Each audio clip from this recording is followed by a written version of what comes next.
مچھر یا اس سے بڑھ کر کسی چیز مثلا مکھی مکڑی وغیرہ کی مثال بیان فرمائے۔ اب جو مومن ہیں وہ یقین کرتے ہیں کہ وہ ان کے پروردگار کی طرف سے سچ ہے، اور جو کافر ہیں وہ کہتے ہیں کہ اس مثال سے اللہ کی مراد ہی کیا ہے۔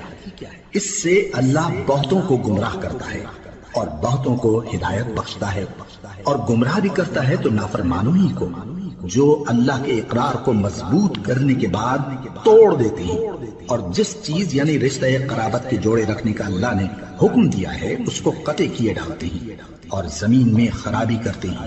یہی لوگ نقصان اٹھانے والے ہیں۔ کافرو، تم اللہ سے کیوں کر منکر ہو سکتے ہو؟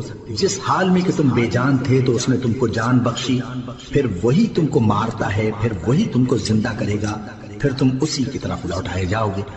وہی تو ہے جس نے سب چیزیں جو زمین میں ہیں تمہارے لیے پیدا کی، پھر آسمانوں کی طرف متوجہ ہوا تو ان کو ٹھیک ٹھیک